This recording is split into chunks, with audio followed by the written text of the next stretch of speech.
Good morning friends. आप सबों का बहुत बहुत अभिनंदन। Once again I would like to explain my something.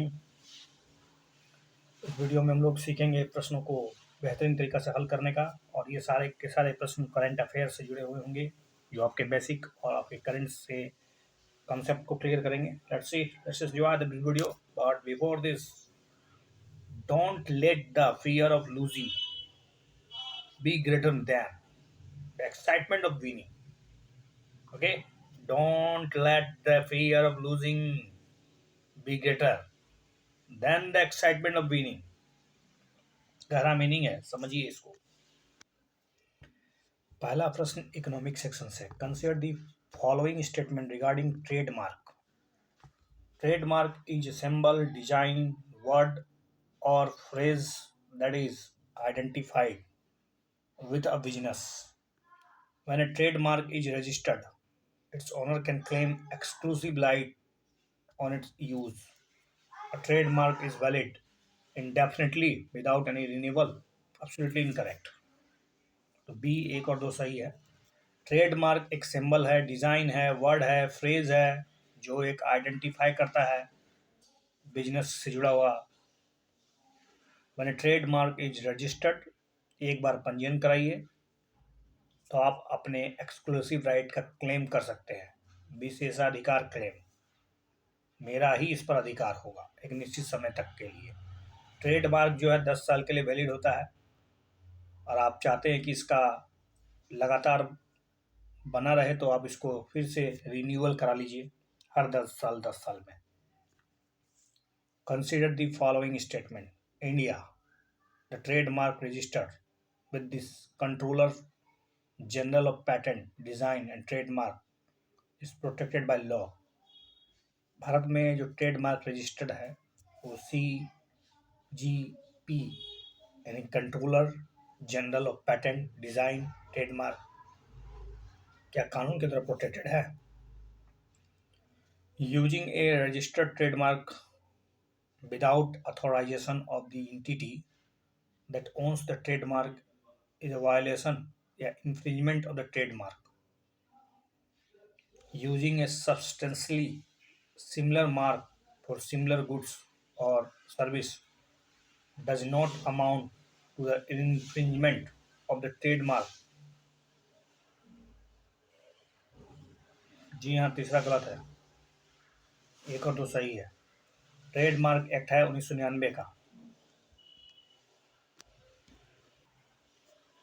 Trademark act 1999 govern the regime on trademark and its registration। The act guarantees protection for a trademark that is registered with the CGP design and trademark. This is also known as trademark registered। Using a registered trademark without authorization of the entity that owns the trademark is a violation or the infringement of the trademark। Using a substantially similar mark for similar goods or services could almost amount to infringement। In such cases, courts have to determine whether this can use or cause confusion for the consumers between the two। There are several ways in which a trademark can be infringed. However, the trademark owner has to show that the trademark has a distinct character। Consider the following statement regarding additional Tier 1 bonds. Additional Tier 1 bonds are unsecured bonds that have no maturity date. They have a call option which can be used by the banks to buy these bonds back from investors। These bonds are typically used by the banks to bolster their core or the Capital One।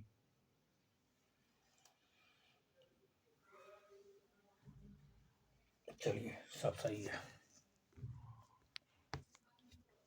AT1 additional tier 1 bonds are unsecured bonds है ये। Unsecured have perpetual tenure। In other words, these bonds issue by banks have no maturity date, कोई maturity date नहीं होता इसका. They have a call option which can be used by the banks to buy these bonds back from investors. These bonds are typically used by banks to bolster their core or capital. One non-performing assets are the loans made by a bank or finance company on which repayments or interest payment are not being made on time. How do high NPA affects the banks in India? कैसे affect करता है पूछा जा रहा है.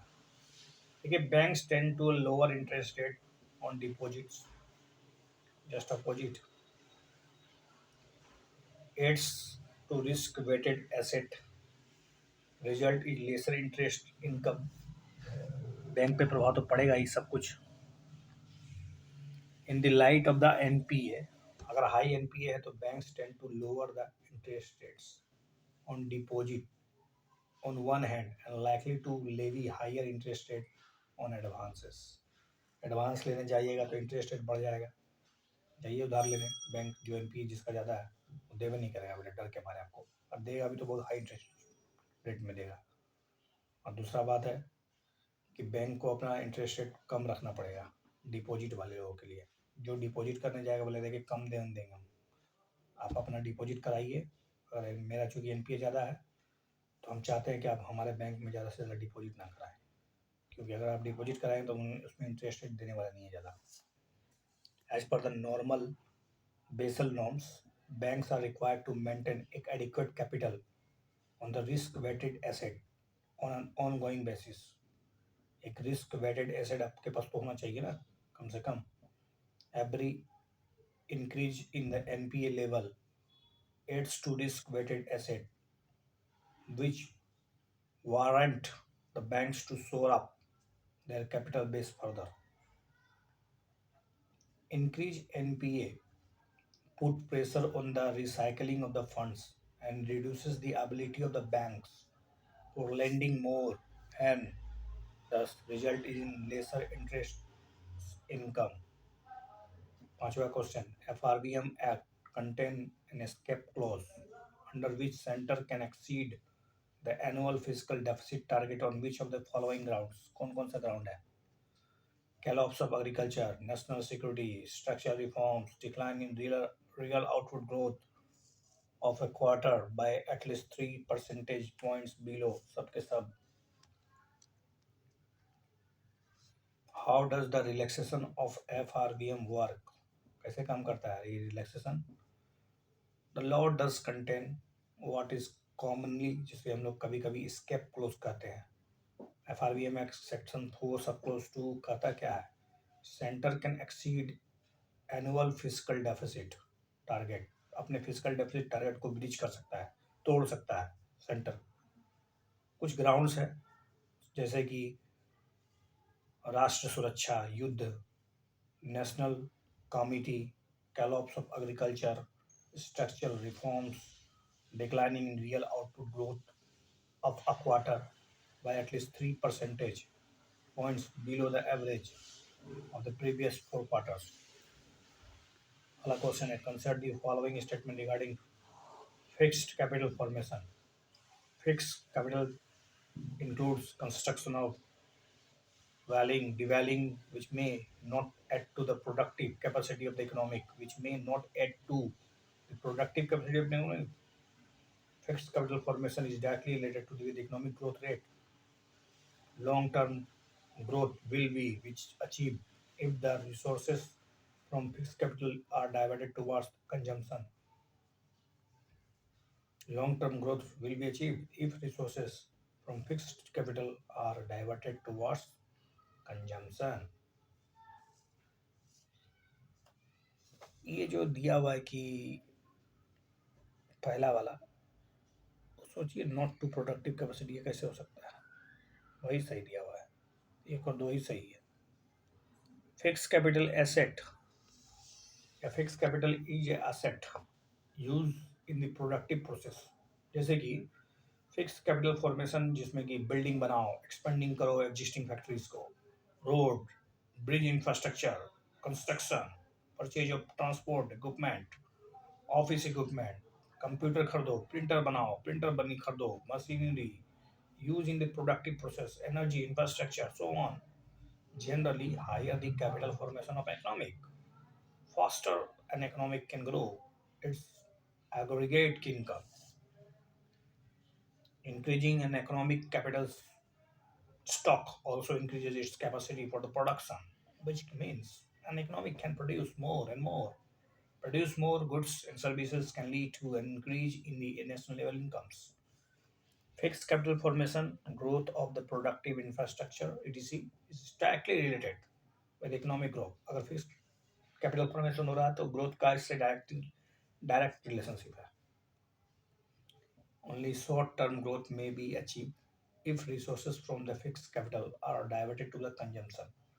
खाली खपत हो जाए ना फिक्स्ड कैपिटल का तो बस शॉर्ट टर्म गोल ही प्राप्त हो पाएगा. In the long term, quality and quantity of infrastructure is the major determinant of economic growth. तो क्वालिटी और क्वांटिटी दोनों पर डिपेंड करता है मेजर टर्म लॉन्ग टर्म के लिए. जैसे कि एक हाउस और other places of resident are not directly utilise by the business and the government to produce output since dwellings do not add to the productive capacity. Flat बना देने से, resident बना देने से इससे कोई प्रोडक्टिविटी एक्टिविटी होगा ऐसा कोई जरूरी नहीं है. ठीक है. तो devaluing do not add to the productive capacity of an economic, even its growth rate reduces. The economic can still grow. With the reference to the Indian economic, which of the following best describes exit policy? वही बाहर निकलने का policy होता है. Right or ability to industrial unit or a firm to withdraw from a close down. अपना दरवाजा बंद करना, अपना बक्सा बंद कर लेना, अपना व्यापार बंद कर लेना, वही है एग्जिट पॉलिसी. इंद्रधनुष तो इसीलिए लाया गया था ना क्योंकि एक बार यहाँ पर एफडीआई तो आ जाता है, एमयू साइन होता है, लेकिन होता कुछ नहीं है. धरातल पर इसका कारण क्या है? एग्जिट पॉलिसी का बेहतर ना होना. Exit policy, the policy regarding the entrenchment of surplus labour forces resulting from restructuring of industrial unit and workers displaced by the closure of sick units. Exit may become necessary due to strategic reason, financial constraint, or environmental changes. Invisible account of a balance of payment comprises क्या क्या होता है invisible account में जो दिखना नहीं चाहिए. और ये रेवेन्यू डिफिसिट रेवेन्यू अकाउंट में होता है. ठीक है. Capital account, revenue account, you know about that. Current account, I mean current account की बात कर रहा हूँ मैं. Expenditure with foreign tourist in India, it's invisible account. या of course remittance by overseas Indians, दिखता कहाँ है सब. Receipt from the export of the software services, ये सारे कदम सही है.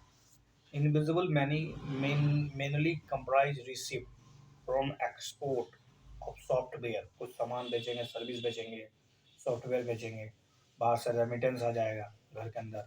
टूरिज्म लोग आएंगे तो पैसा डॉलर देंगे. तो क्या है हम लोग का सब करंट अकाउंट में घुसेगा. और करंट अकाउंट इनविजिबल है सब. कुछ उत्पादन तो नहीं हो रहा है इससे, बहुत फिजिकली रूप से कुछ तो हो नहीं रहा है. अगला क्वेश्चन है bond yield is the return an investor gets on the bond or an particular government security. Which of the following factors bond yield को प्रभावित करने वाले कारक क्या क्या है? एक तो मॉनेटरी पॉलिसी आरबीआई का. तीसरा फिस्कल कंसोलिडेशन या फिस्कल पोजीशन क्या है सरकार का. ग्लोबल मार्केट का रुख क्या है. इन्फ्लेशन इन द इकोनॉमी, सब के सब.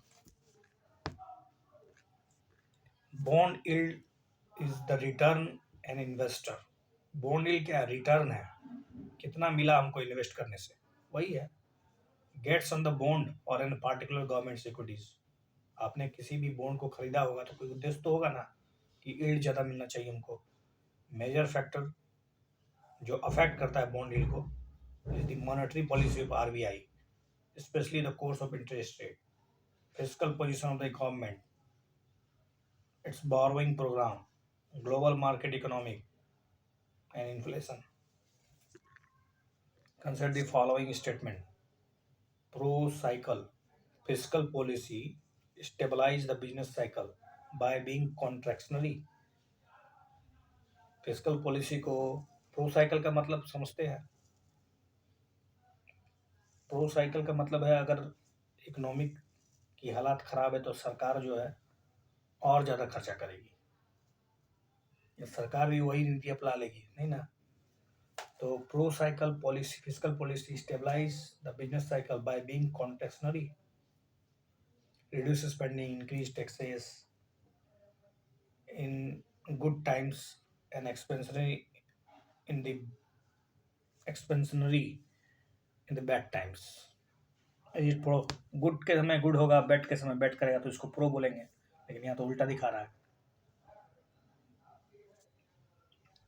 Counter cycle physical policy becomes critical during an economic crisis. चलिए, इसका इनकरेक्ट जवाब ए है। देखिए होता क्या है ना, counter cycle physical policy is necessary. Counter cycle physical policy जिसे कोविड में किया गया, counter cycle physical policy smooth out economic cycle, it becomes critical during the economic crisis. क्या फायदा है इसे काउंटर साइकिल फिजिकल पॉलिसी का? देखिए बड़े बड़े राजा महाराजा ये लोग जो बिल्डिंग विल्डिंग बनाते थे, कब बनाते थे पता है? जब फेमाइन आता था, जब सूखा आता था, ताकि लोगों के हाथों में पैसा आ पाए। Improve the economic condition, Fortune of the private sector. Economic theory क्या कहती है? In the effect max the same recommendation. Economic theory यही कहती, यही करना चाहिए था। इन ए रिसेशनरी ईयर, जब आपका मंदी वाला हालात हो तो सरकार को ज़्यादा से ज़्यादा खर्चा करना चाहिए, मतलब दिल फेक हो जाना चाहिए। Such counter cycle physical policy stabilise the business cycle by being contractionary. ठीक है, तो काउंटर साइकिल फिजिकल पॉलिसी ये स्टेबलाइज करता है बिजनेस को by being reducing spending, increasing taxes in good times. ठीक है, और बुरे समय में सरकार अच्छा करेगी और अच्छे समय में सरकार खराब करेगी। सब कुछ अच्छा अच्छा हो रहा है तो सरकार खराब करेगी। सरकार मतलब अपना हाथ पाँव रोक लेगी, सरकार अपने आप को मतलब सीमित कर लेगी, तो समझ लीजिए अच्छे समय में सरकार अपने आप को सीमित कर रही है, तो ये काउंटर साइकिल है।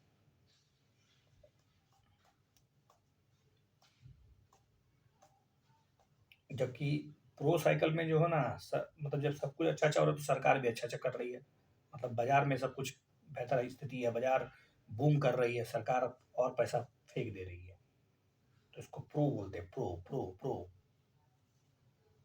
On the other hand, pro-cycle policy is one where the fiscal policy reinforces the business cycle by being expansionary during the good times. Good time सरकार और दिल फेंक नहीं है, सरकार और भी एक्सपेंशन में होती जा रही है, तो प्रो है। मतलब जैसा हवा बह रहा है उसी तरह अगर हवा बहे, सरकार का रवैया भी उसी तरह हो जाए तो उसको प्रो बोलो।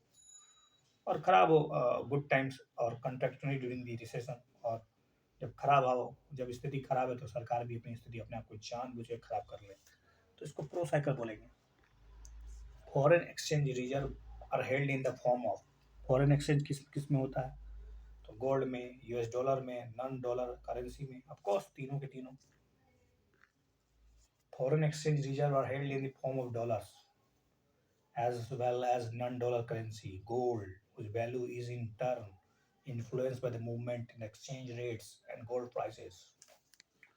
Which of the following statement is best describe the term of unemployment? क्या है ये बेरोजगारी? एक ऐसी स्थिति जिसमें लोग काम तो ढूंढ रहे हैं लेकिन उसको काम ही नहीं मिल रहा है। A situation which individuals are willing to work at the prevailing rate of wage but could not get it job. Yeah, of course. So C is the right answer.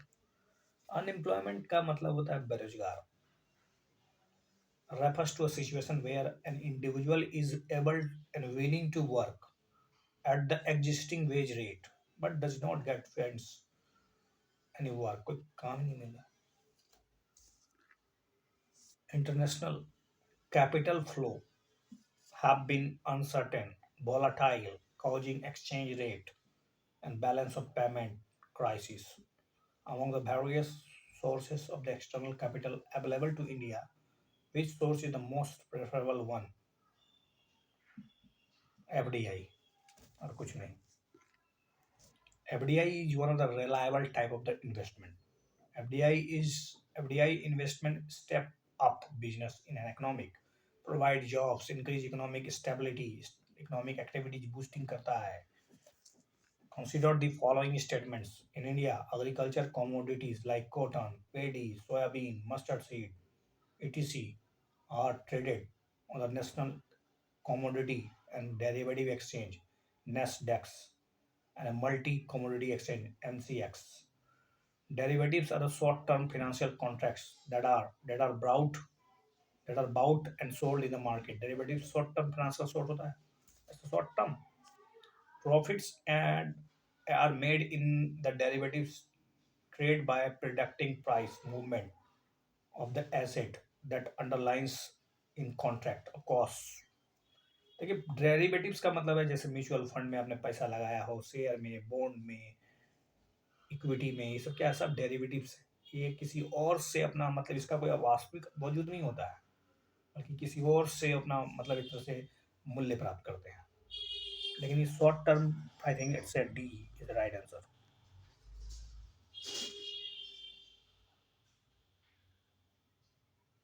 Agriculture commodities like cotton, paddy, soybean, soya oil, mustard है, seeds है, are traded at the National Commodity and Derivative Exchange (NASDAQ) and Multi Commodity Exchange (MCX).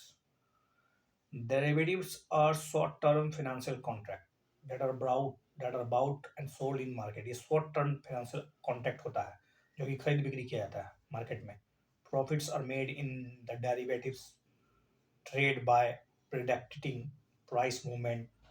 मतलब अनुमानित पैसा लगाते हैं, हाँ इतना होगा, बढ़ जाएगा, घट जाएगा, खरीद लेंगे, बेच देंगे, ये सब होता है ना, bear bull, everything is related like this. Movement of the asset that underlies the contract.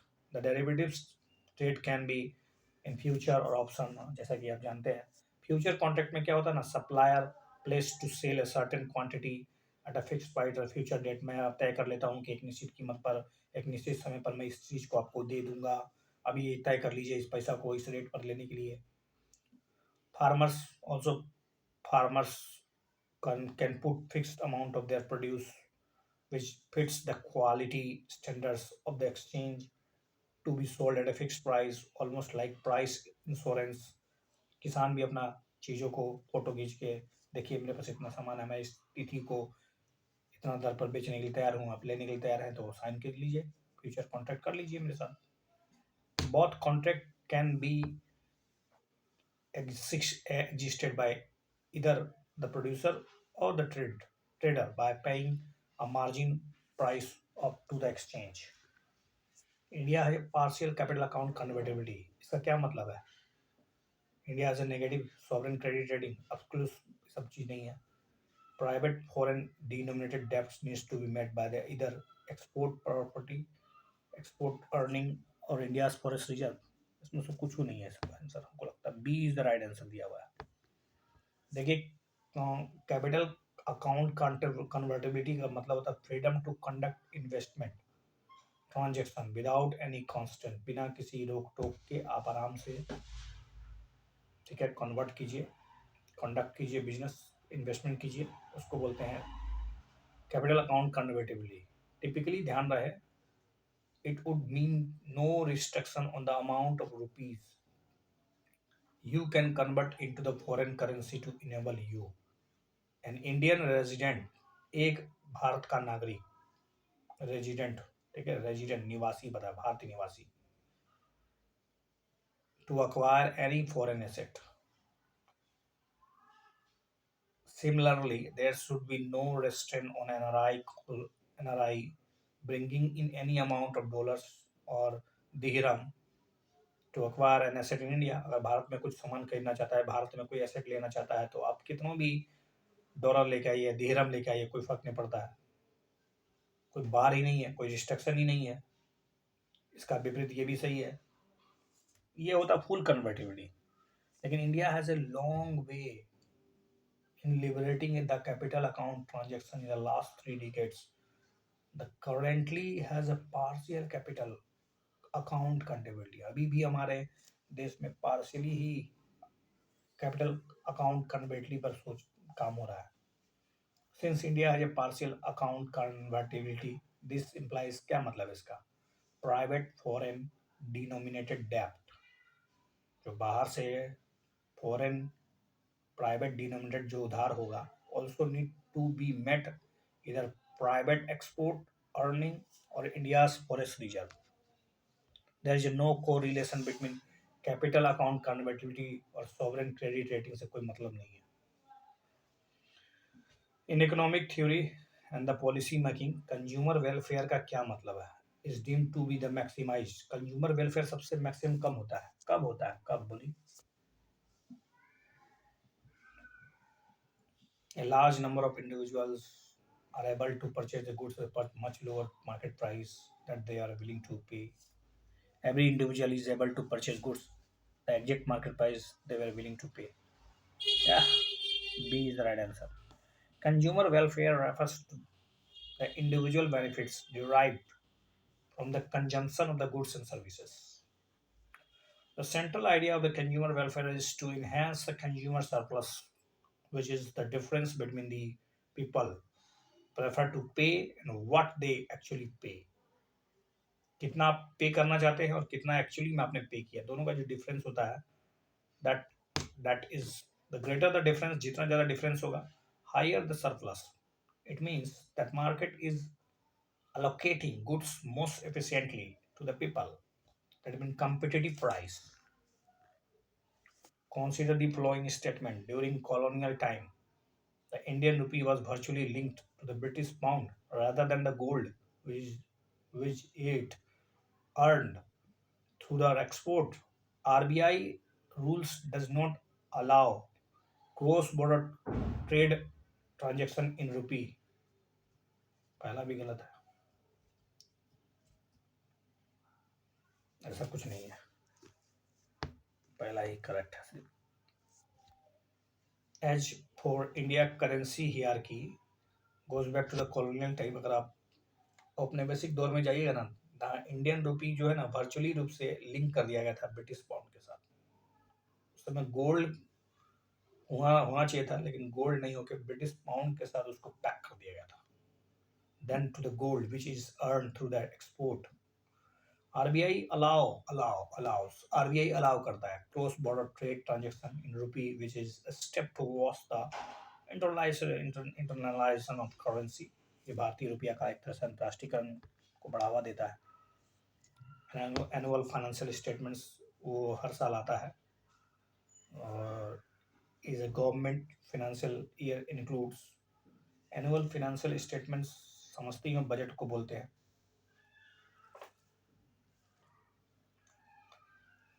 In a financial year includes estimate of revenue, capital receipt, estimate of expenditure, introduction of new scheme projects, way and means to raise the revenue. Select correct answer.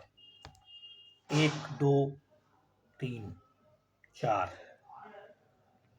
Annual financial statement is a statement estimates receipt and expenditure of the government in a financial year. इसको हम लोग budget बोलते हैं generally. 112 में दिख रहा है इसका. इसमें अनुमानित किया जाता है रेवेन्यू कितना होगा, कैपिटल रिसिप्ट कितना होगा, ways and means to raise the revenue. कौन कौन से तरीके हैं जिससे कि रेवेन्यूज को बढ़ाया जा सके, एस्टिमेट कितना खर्चा होने वाला है, the economic and the financial policy of coming year. क्या होगा नीति, फिनेंशियल पॉलिसी कैसी होगी, मतलब टैक्सेशन प्रपोजल क्या है, प्रोस्पेक्ट्स कितना है रेवेन्यू का, spending programmes, introduction of new scheme projects, सब तो होता चर्चा. Consider the following statement. Co-location is a data center facility where third parties can lease space for the servers and other computers hardware. Co-location एक data centre facilities है जहाँ third party can lease space for servers then other computers hardware. National Stock Exchange introduced co-location facilities and offered traders and brokers the ability to place their service within NSE's data center. Securities Appellate Tribunal is a statutory and autonomous body created under the provisions of the SEBI Act 1992, whose jurisdiction extends to companies situated across India, which is the correct statement. I think D is the right answer. Co-location is a data center facility where third parties can lease space for servers and other computer hardware. They provide infrastructure like power supply, bandwidth, cooling for setting up servers, and storage of data. Customer usually rent out space by rack, cabinet, cage, room. New, NSE introduced co-location facilities in 2009 and offered traders को brokers को offer दिया था the ability to place their servers within the NSE's data center for fee. By being in a close proximity to the stock exchange server, traders brokers would have faster access to the price feed and the execution of the trades due to the low latency connectivity. Securities and Securities Appellate Tribunal is a statutory and autonomous body created as per the provisions of the Section 15 of the Security and Exchange Board of India, 1992. Jurisdiction of Securities Appellate Tribunal extends to the company situated across India. The government carries out disinvestment to achieve which of the following goal? आगे सरकार disinvestment क्यों करती है? Encourage open market to have wide share in ownership, reduce financial burden on the government, introduce competition with the market discipline, depoliticize essential service, depoliticize सबके सब कथन सही है भाई. देखते हैं कितना बेहतर बताया गया है. इंट्रोडक्शन एक तो introduce competition with the market discipline, encourage wide share in ownership, depolitics essential services, reduce financial burden on the government, improve public finances. यही है. Consider the following statement regarding gold ETF. Gold ETF are passive investment instruments that are based on gold prices and investment in gold bullion. The price of one gold ETF unit is equal to 1 gram of gold, at least 99% purity. Gold ETF can be redeemed for physical gold. Redeemed, of course, redeemed. B is the right answer. 1 and 2, not team. Gold ETF exchange traded fund. Gold ETF is an exchange traded fund जिसका उद्देश्य क्या करना है? Track करना है domestic physical gold price का. Track the domestic physical gold price. They are the passive investment instrument, not active. This is a passive investment instrument that are based on gold prices and invest in gold bullion. Gold ETF unit is equal to 1 gram of gold and is backed by physical gold of very high purity. Gold ETF combine the flexibility of stock investment and simplicity of gold investment. Gold ETF are listed and traded on National Stock Exchange of India and Bombay Stock Exchange Limited like a stock of any company. तो gold ETF जो है listed है, tradable है NSE में, BSE में, बाकी जो other companies की स्टॉक हो रहे हैं उसी तरह. Gold ETF trade on the case segment of BSE, NSE like any other company stocks and can be bought and sold continuously at the market price. Buying gold ETF means you are purchasing gold in electronic form. You can buy and sell gold ETF just as you would trade in stock, जैसे आप trade करते हैं. When you actually redeem the gold ETF, जब आप redeem करते हैं, you don't get physical gold. इसका मतलब ये आपको physical gold नहीं मिलने वाला, but receive the cash equivalent. उसके मतलब जितना गोल्ड का प्राइस है उसका बराबर आपको पैसा मिल जाएगा. Trading of the gold ETF takes place through a dematerialise account, demat account, ये सब डीमेट अकाउंट के बाद होगा, and a broker which make it in extremely convenient way of electronically investment in gold. Because because of its direct gold pricing, there is a complete transparency on the holding of the gold ETF. Further, due to its unique structure and the creation mechanism, the ETF have much lower expense as compared to the physical gold investments. Sovereign credit rating can significantly affect which of the following Indian economic. Sovereign credit rating can significantly affect which of the following of the Indian economic. One, country exchange rates, stock market returns, bond yield, foreign direct. Sovereign credit rating तो स्वाभाविक है, exchange rate से प्रभावित होगा, stock market, bond yield, foreign direct investment से सबके सबसे प्रभावित होगा. Change in sovereign credit rating, अगर सरकार का जो रेटिंग, क्रेडिट रेटिंग अगर प्रभावित होता है तो significantly affect the bond and the stock market. Donors as well as recipient credit rating impact FDI flows. Countries in the high rated region may receive more FDI. Ratings affect one country's exchange rate as well as have a strong regional spillover effect on the exchange rate. Consider the following statement. A depository is an organization which holds securities like share bonds of investors in electronic form. A depository also provides service-related transaction in the securities. In India, National Security Depository Limited (NSDL) is the only depository registered with the SEBI. हाँ, एक और दो सही है. A depository is an organization which holds securities, जैसे कि share है, debenture है, बॉन्ड है, गवर्नमेंट सिक्योरिटीज है, म्यूचुअल फंड्स है.